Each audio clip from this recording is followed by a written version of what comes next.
Sir సగటు BJP కార్యకర్త ఆలోచన ఎట్లున్నది పార్టీ నాయకత్వం మీద, పార్టీ నడిచే విధానం మీద? బాగుందా? మీ పార్టీ కార్యకర్తలను అడిగినారా? అడిగిన నేను రోజు బదులైతే కార్యకర్తలతో ఉంటాం కదా.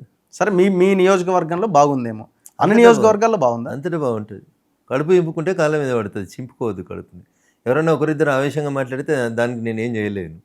ఓకేనా? ప్రతి ఇంట్లో ఇల్లు అన్నాక మట్టిపోయి ఉంటుంది రాగన్న, ప్రతి ఇంటికి మట్టిపోయి ఉంటుంది ఉంటున్నా. మట్టిపోయి లేకుండా ఎట్లుంటుంది? నువ్వు ఆవిడతో కొట్లాడలేదు, 8 మంది ఎంపీలు మీ ఆవిడతో ఎన్నడూ కొట్లాడలేదా నువ్వు? సరే, కొట్లాడుతూనే ఉంటాం, సమస్యలు లేవా?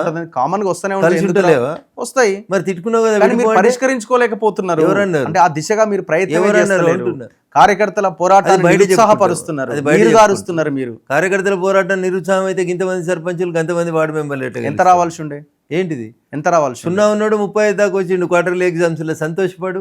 మిగతా నేను చెప్తున్నాయి కదా, ఇవి క్వార్టర్లీ రేపు హాఫ్ ఇయర్లీ వస్తాయి, తర్వాత ప్రీ ఫైనల్ వస్తాయని. క్వార్టర్లీలో నేను 35 మార్కులతో పాస్ అయినా, హాఫ్ ఇయర్లీకి వచ్చేసరికి 60 మార్కులకు వస్తా, ఫైనల్కి వచ్చేసరికి 90కి వస్తా. 8 మంది ఎంపీలు గెలిచినప్పుడు 55 అసెంబ్లీ నియోజకవర్గాల్లో మీకు మెజారిటీ వచ్చింది. అంటే ఆల్మోస్ట్ పవర్కి దగ్గరగా ఉన్నారని ఆ ఎలక్షన్. సరే, అది ఎంపీ ఎమ్మెల్యే పక్కన పెట్టండి, మీరు సర్పంచ్ ఎలక్షన్స్ వచ్చినప్పుడు మరి ఆ పరిస్థితి ఎందుకు రాలే? ఒక్క నిమిషం, మా మీడియా మిత్రుల అనాలిసిస్నే నేను తప్పు పడుతున్నాను. ఓకేనా? ఒక ఎన్నికకి ఇంకొక ఎన్నికకి పొత్తుండదు, పొంతనుండదు, సారూప్యత ఉండదు. ఎట్లా మాట్లాడుతాను? అన్ని ఎన్నికల్లో ఒక రకంగా ఎట్లా 12,700 ఎంపీలలో సర్పంచ్లలో 700 గెలిచి గొప్ప అంటే ఎట్లా? అదే 0 ఉన్నావు. నేను ఇంతకుముందు రఘునందన్ రావు మెదక్ ఎంపీకి పోటీ చేసినప్పుడు 1-2 సర్పంచులు ఉండి ఉంటారు.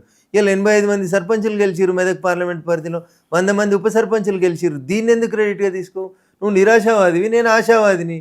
అరే, నేను 0కెళ్ళి 85 గెలిచినా నేను గొప్ప అనుకుంటున్నా. మీరు పవర్లోకి వస్తాం మేము నెక్స్ట్ అనుకున్న వాళ్ళు 0 నుంచి రఘునందన్ రావు